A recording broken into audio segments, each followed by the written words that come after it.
నిన్నటి వీడియోకి చాలా మంచి రెస్పాన్స్ వచ్చింది. Thank you so much. Subscribe చేసుకున్న వాళ్ళందరికీ.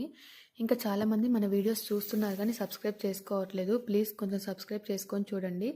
అయితే మా ఇంటికి దగ్గరలో ఎగ్జిబిషన్ పెట్టారనమాట. అక్కడికే వెళ్తున్నాము.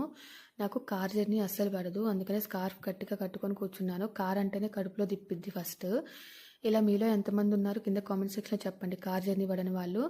ఫస్ట్ అయితే కిడ్స్ జోన్కి వెళ్ళాము. అక్కడ పిల్లలు కొన్ని రైడ్స్ చేశారు. ఇలా కొన్ని రైడ్స్ చేసిన తర్వాత కొన్ని గేమ్స్ కూడా ఆడాము. అవి నెక్స్ట్ షాట్లో అప్లోడ్ చేస్తాను. ఇలా ఈ స్విమ్మింగ్ ఉంది కదా, ఈ స్విమ్మింగ్ది పిల్లలు ఆడేటప్పుడు ఆ పెడల్ని గట్టిగా పట్టుకొని తిప్పుతున్నారు. వాళ్ళ చేతులకి బబ్బలు వస్తున్నాయి. మా పెద్ద బాబు చేతులకి అయితే బబ్బలు వచ్చాయి. మీ పిల్లలతో జాగ్రత్తగా ఉండండి ఎగ్జిబిషన్కి వెళ్ళినప్పుడు. ఎగ్జిబిషన్లో ఈ బూత్ బంగ్లా ఎంతమంది ట్రై చేశారు? లోపలికి వెళ్ళారు ఎవరైనా ఉంటే కింద కామెంట్ సెక్షన్లో చెప్పండి. జైంట్ విల్ అయితే నాకైతే చాలా భయం. మీలో ఎంతమందికి భయం మర్చిపోకుండా కామెంట్స్లో చెప్పండి. ఇంకా కొన్ని గేమ్స్ ఆడాము. నెక్స్ట్ షాట్లో అప్లోడ్ చేస్తాను. Thank you for watching. Bye.